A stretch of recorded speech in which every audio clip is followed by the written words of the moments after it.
इस बार की बरसात ने प्रदेश की चीखें निकलवा कर रख दी हैं। नेता इस आपदा के लिए कुदरत को गुनहगार बता रहे हैं, पर क्या हकीकत में कुदरत गुनहगार है? बिल्कुल नहीं। कुदरत नहीं, व्यवस्था इसकी गुनहगार है।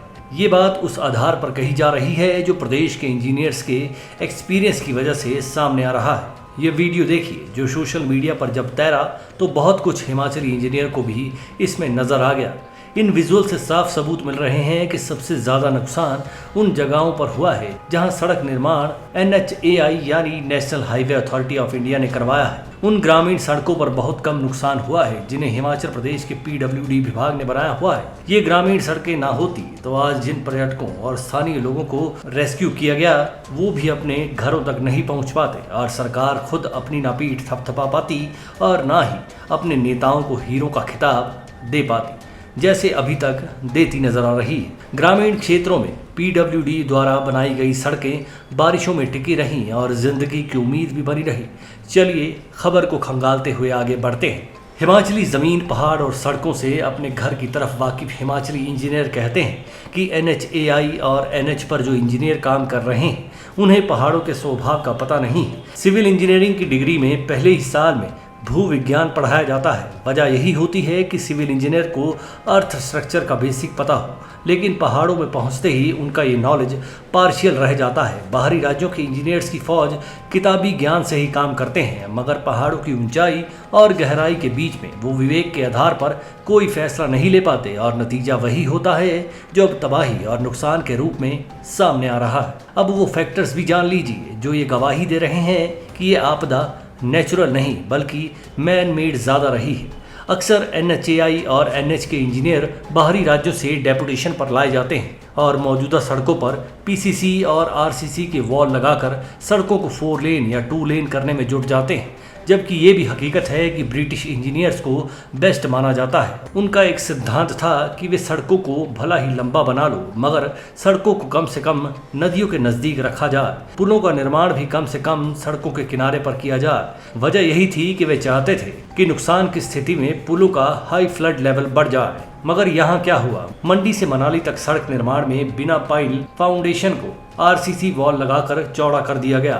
हिमाचली पहाड़ों की नब्ज से वाकिफ इंजीनियर कहते हैं कि इनके निर्माण में जो कॉन्ट्रैक्ट होता है वो EPC यानी engineering procurement and construction based होता है, यानी जो भी कॉन्ट्रैक्टर होगा वही इंजीनियर भी है। वह भी प्लानिंग करेगा और वो ही बनाएगा। इसमें स्थानीय हिमाचली विभागों का ना तो कोई रोल होता है और ना ही इनकी कोई इनपुट मानी जाती है।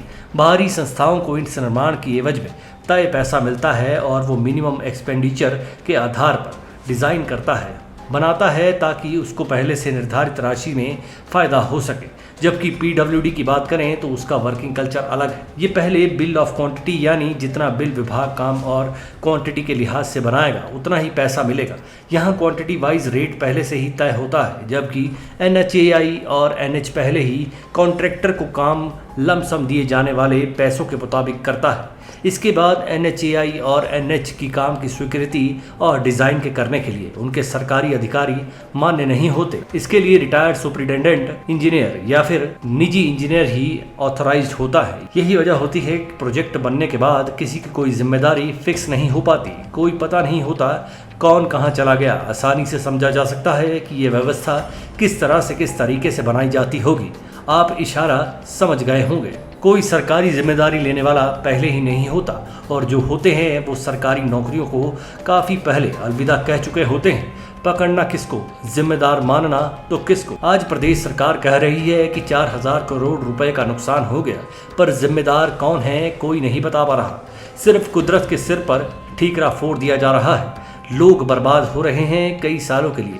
टूरिज्म इंडस्ट्री तबाह हो गई है। जितना नुकसान सड़कों को हुआ है उसका कोई जिम्मेदार नहीं बताया और दिखाया जा रहा। ऐसे में ज़रूरी है कि एक क्रिटिकल इन्वेस्टिगेशन करवाई जाए। भूवैज्ञानियों से ये पता लगवाया जाए कि जहां सड़कों को चौड़ा किया गया है क्या वो रिवर बेड था, इन्हें किसी वैज्ञानिक तरीके से किनारों को मजबूत बनाया गया था। ऐसे ही सवालों की वजह से इंजीनियर तो यहाँ तक तीखा कटाक्ष कर रहे हैं कि क्या NHAI आखिर है क्या ये मिनिस्ट्री ऑफ सरफेस और हाईवे ट्रांसपोर्ट की गर्लफ्रेंड है जिसे रिझाने और पटाने के लिए इस तरह से खुश किया जा रहा है। पैसा जनता का और इसे एडमिनिस्ट्रेटिव डांसिंग फ्लोर पर लुटाया जा रहा है। करोड़ों की संपत्ति तबाह हो रही है और लोगों को 1-1 लाख देकर खुद को सरकारी दानवीर करण समझ रही। बर्बादी का मजमा सिस्टम ने खुद सजाया है, जबकि सजाएं जनता को मिल रही। Manish Kaul, Black and White news.